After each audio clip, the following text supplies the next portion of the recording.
fechar este capítulo Twitch e passarmos para o capítulo que eu tenho a seguir, que é explorar um bocado a tua maneira de pensar e de tu veres as coisas e da maneira como a tua vida e as tuas vivências foram influenciando o teu dia. Para fechar este capítulo, há duas perguntas, principalmente à malta que está cá há mais anos, que eu gosto muito de fazer, e à malta que conseguiu ter uma relevância na plataforma, que é, primeiro, há aqui uma altura em que tu decides que isto vai ser o teu trabalho.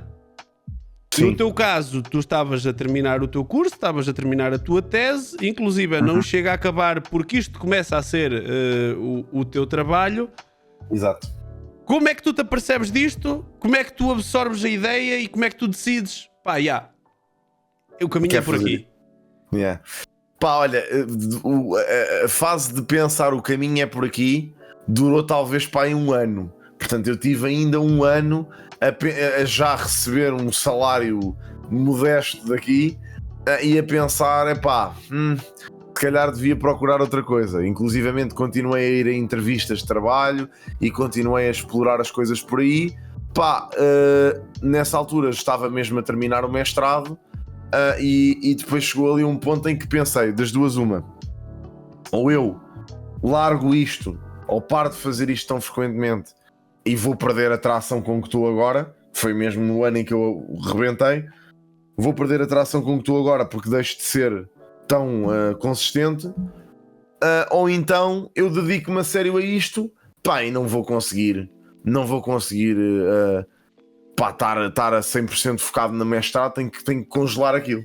E pronto, e a decisão foi por aí. Foi basicamente, olha, não consigo estar a fazer as duas coisas ao mesmo tempo, não consigo focar no mestrado, congela a matrícula, fiquei com a pós-graduação, o equivalência a uma pós-graduação, está lá o mestrado congelado se eu quiser ir acabar eventualmente. Mas foi muito isso, ou seja, foi um processo gradual de me aperceber do género, olha, não há assim tantos trabalhos estáveis hoje em dia, que mesmo os meus colegas, malta da minha área... Isso és tu a tentar convencer-te, porque trabalhos estáveis, podem não ser fixe. É assim, imagina, quando eu digo trabalhos estáveis é no sentido...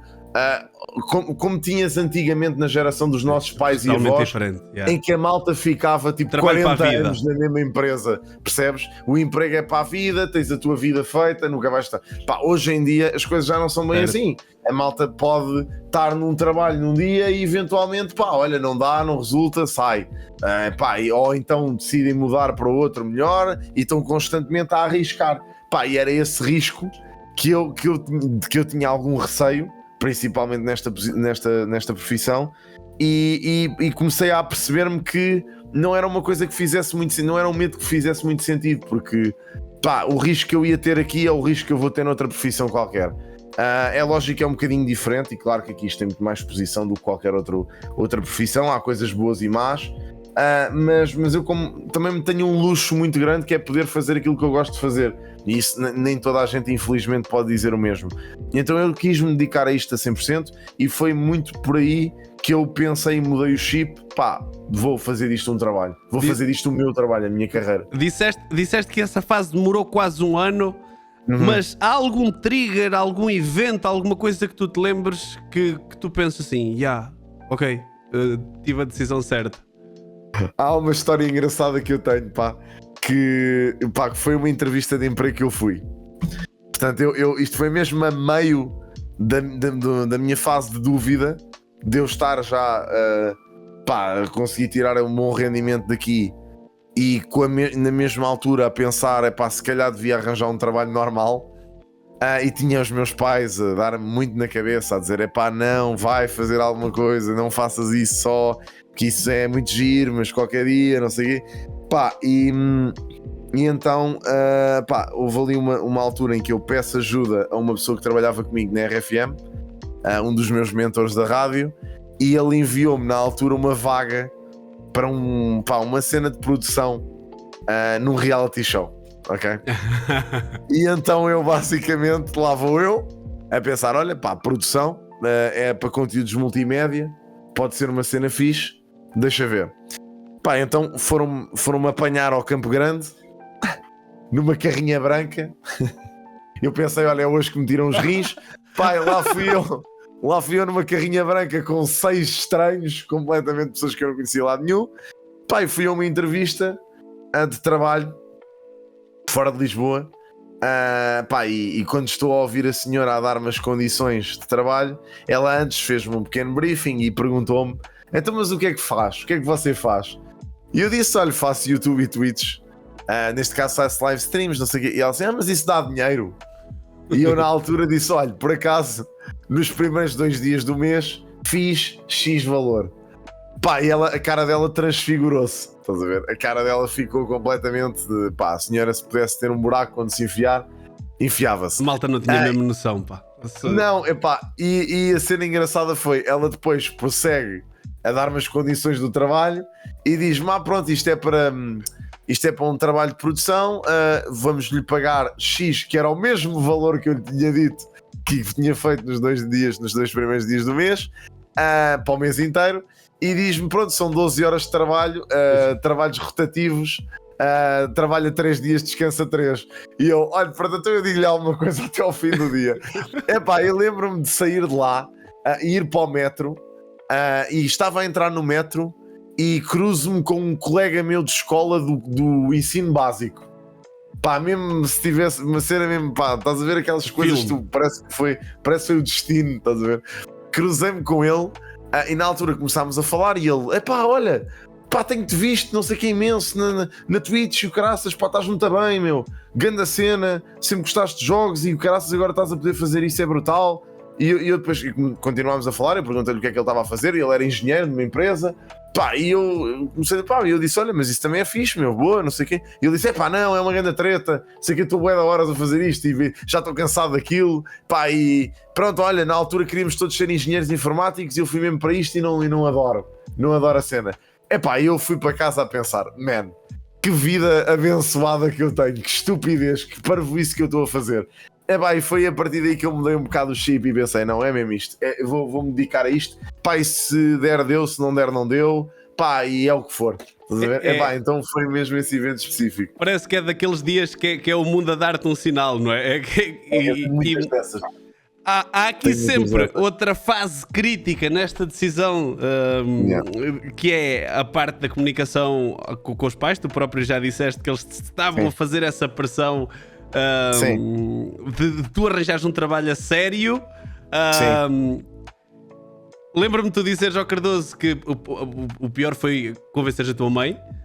Sim, minha mãe foi o pior mesmo. Tu lembras-te desta conversa? Como é que tu chegas e dizes: pá, eu acho que é isto, acho que é isto que eu vou fazer? A comunicação. Foram várias conversas durante o tempo. Foi também eles começarem a ver resultados, ver que eu já me conseguia desenvencilhar sozinho, depois mais tarde verem-me a sair de casa, a ter a minha casa, pagar as minhas contas. Isso ajudou, tudo isso ajudou. E depois também me verem a trabalhar com X marca que eles conhecem, também ajudou também a solidificar um bocadinho as coisas. Mas eu gosto de... É assim, eu falo sobre essa altura dos meus pais terem posto essa pressão e tudo mais, mas eu compreendo perfeitamente o lado deles e se calhar se fosse eu o pai também ia cometer esse, entre aspas, erro. Eu percebo que toda a gente quer o melhor para os seus filhos e é natural os meus pais terem tido esse receio, porque lá está, tu queres é que os teus filhos tenham o máximo sucesso possível e os menos stresses na vida possíveis, e eu percebo que lhes assustasse um bocado ver-me ter uma profissão tão instável, e como era uma coisa tão nova, era uma novidade autêntica no mundo do trabalho, eu percebo que os tivesse assustado um bocadinho, mas pronto, mas foi pacífico. Acho que fez parte e também foi importante ter havido essa fase de dúvida e haver essa fase de pressão, para também caracterizar um bocado, pronto, a minha vida neste caso. Como é que é, rapazolas? Só uma pequena pausa, já voltamos para o vídeo, só para vos pedir para deixar o vosso like, subscrever e, se puderem, seguir nas redes sociais Bruno Mestre com 0 no lugar do O. Agora vamos voltar para o vídeo. Tu, 10 anos, muitos altos, muitos baixos. Tu pareces uma pessoa muito contida. Eu nunca tive a oportunidade de conviver muito contigo, mas tu pareces sempre um gajo muito pé no chão. Houve aqui alguma destas fases em que tu sentiste que estavas tão lá em cima que achas que perdeste um bocado o pé? Ok. Olha, eu acho que, apesar de eu ter tido algumas fases de crescimento grande, eu acho que eu nunca senti que tivesse tido uma fase de estar demasiado em cima, sabes? Eu acho que tive no meio termo e fiquei no meio termo, estás a ver? E depois tive sempre flutuações de números, mas eu nunca tive fases de high rise, tipo, uau, sou eu, estás a ver? Nunca tive, e ainda bem, honestamente.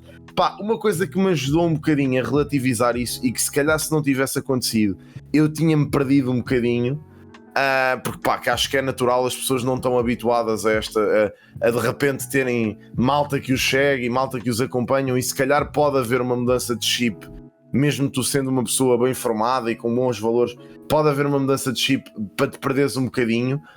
Uma coisa que me ajudou imenso foi eu ter passado por isso quando era miúdo, porque eu quando comecei a fazer música tive essa fase de ter ganho, pá, não era uma fama gigante, mas pá, era uma microfama aqui em Lisboa e arredores, e eu como era muito puto, tinha os meus 17, 18 anos, pá, eu era mesmo puto parvo, estás a ver? Então a minha fase de parvoeira foi aí, e eu tive um choque mesmo muito grande de realidades nessa altura, porque eu sinto que tive um ano em particular em que me perdi mesmo, e até mesmo em termos de amizades e de pessoas que eu tinha na minha vida, isso é um abre-olhos muito grande para mim, porque eu, pá, não me identificava de todo. Imagina, a pessoa que eu sentia que era ali era legitimamente uma construção social que eu fiz para conseguir ser o fixe ali no meio daquelas pessoas. Então via-me de repente a abdicar de coisas que eu gostava de fazer, só para caber ali naquele ideal que aquelas pessoas tinham.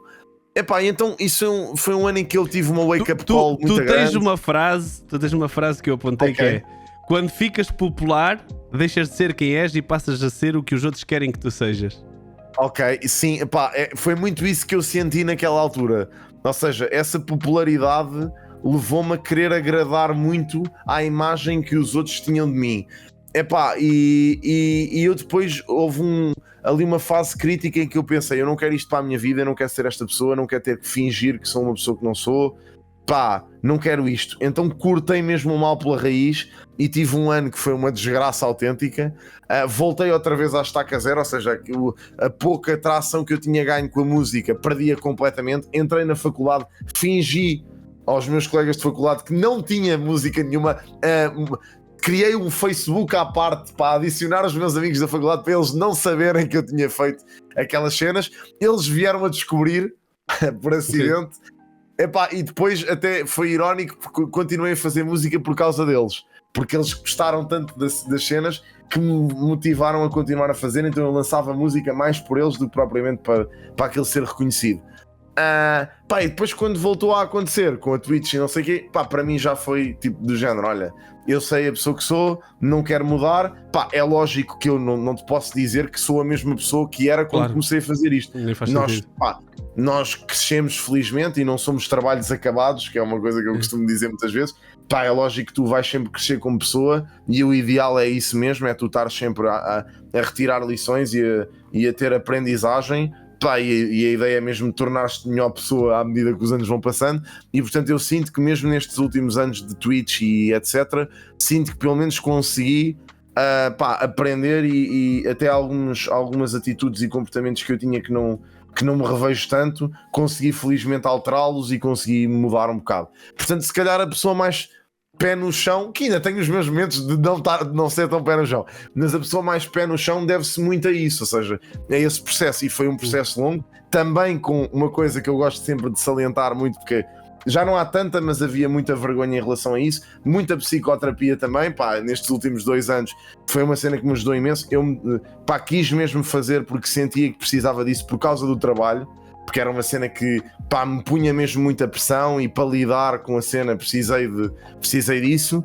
e foi uma cena que me ajudou mesmo imenso. Epá, e portanto recomendo a toda a gente, desde já dizer. Eu por acaso acho que aí a pandemia veio ajudar um bocado a desmistificar a coisa. Eu já faço psicoterapia há 6 ou 7 anos, não consecutiva. Há fases em que um gajo tem que aumentar a frequência, há fases em que um gajo está mais tranquilo.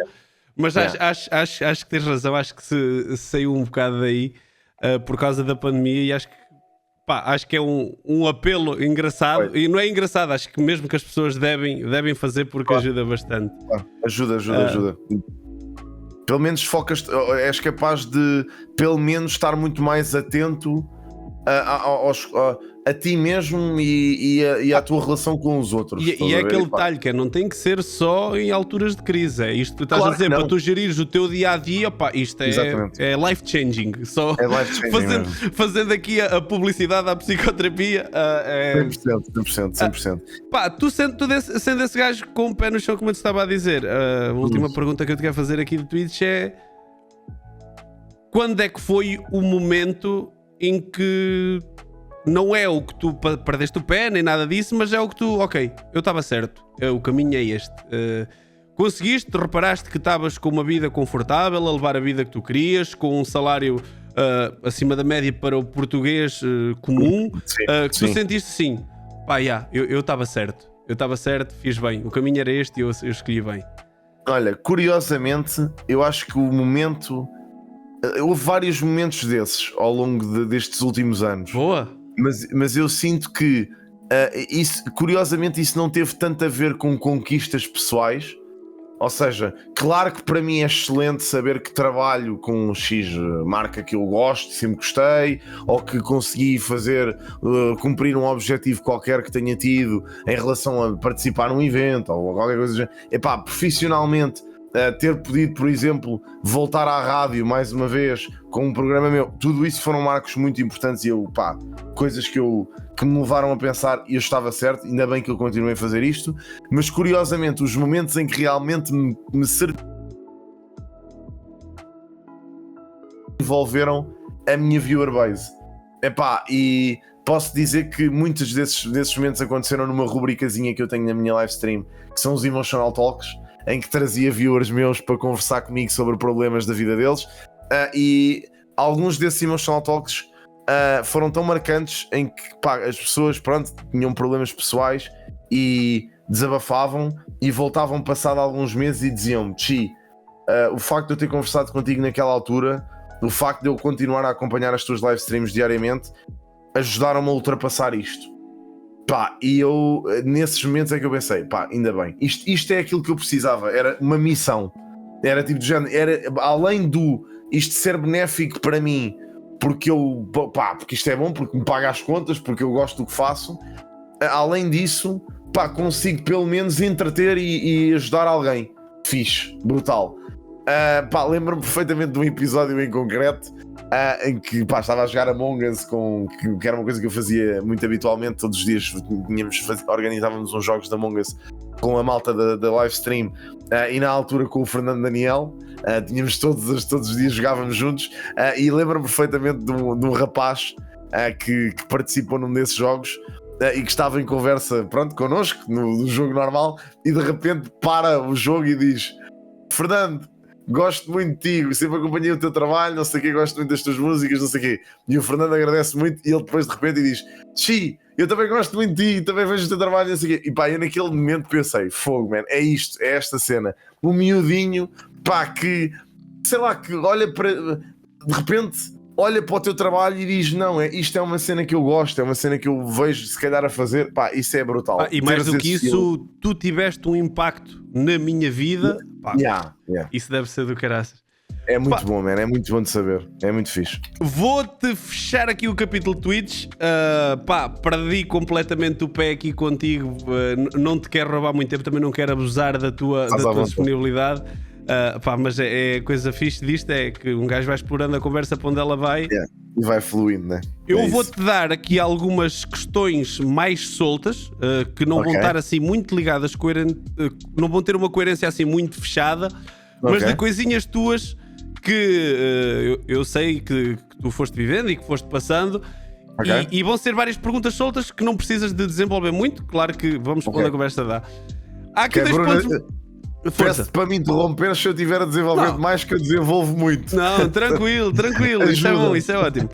Há aqui uma coisa que não bate muito certo com o G que tu mostras ser hoje, que é: tu tens a parte em que tens esta parte dos jogos, começas a tua fase das diss tracks e apagas o conteúdo dos jogos porque não era muito fixe.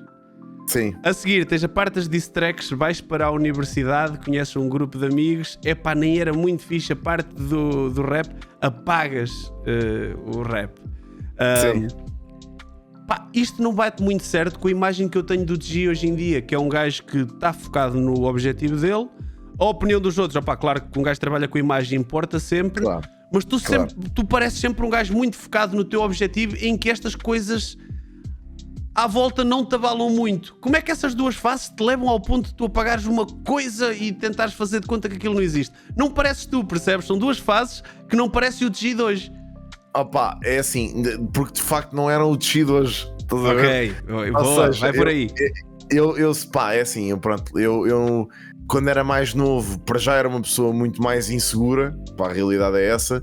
Era uma pessoa muito mais insegura, eu tive uma infância excelente, uma adolescência também excelente, mas como a maior parte, diria, dos rapazes em Portugal, os nossos grupos de amigos são sempre muito gozões, uns com os outros, eu também participava desse gozo com outros amigos meus, mas o que é certo é que, quando tu cresces nesse ambiente, principalmente quando és adolescente e quando estás naquela fase de, teres dúvidas sobre as coisas, é complicado e começas a duvidar um bocadinho de ti. Portanto, eu nessa fase em que fazia vídeos de jogos e transitei depois para a música, tive muitas dúvidas do será que isto é fixe, se calhar não é, se calhar vou apagar, se calhar não, e então essas minhas inseguranças levaram-me a apagar.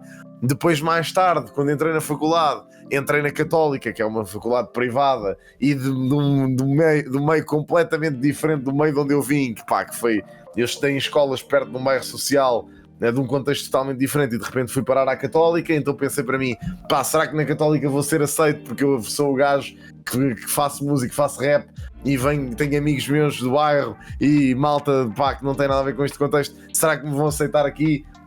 Vou deixar isto para trás, estás a ver? Então insegurança mais uma vez, chego lá dentro e as pessoas gostaram, e então estás a perceber, ou seja, foi tudo muito motivado por inseguranças que eu tinha.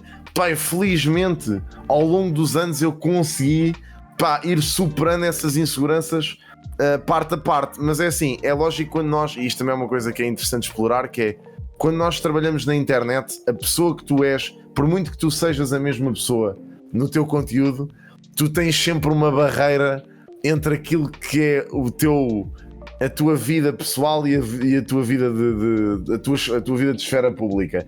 E é lógico que eu não me dou a conhecer a 100%, porque é lógico que eu também tenho momentos de insegurança, e é lógico que eu também tenho momentos em que não estou assim tão decidido, e há momentos em que eu saio da live stream e estou a pensar, será que isto correu bem, será que isto não foi fixe, será que este momento foi porreiro, eu tenho essas dúvidas, estás a ver? Por muito que eu pareça um gajo super seguro para o público, eu também sou um gajo inseguro como toda a gente no mundo, estás a ver? Em muitas esferas. Portanto, eu acho que o truque é um gajo ir relativizando e ires continuando focado no objetivo e não te deixares muito levar por essas inseguranças e ires trabalhando nelas, que é o que eu tenho feito nos últimos tempos. Basicamente é essa a explicação. Como é que é, rapazolas? Se chegaram até ao fim, por favor, subscrevam, deixem o vosso like e sigam Bruno Mestre com 0 no lugar do O em todas as redes sociais. Para vocês não custa nada, para nós é uma grande ajuda. Até ao próximo vídeo.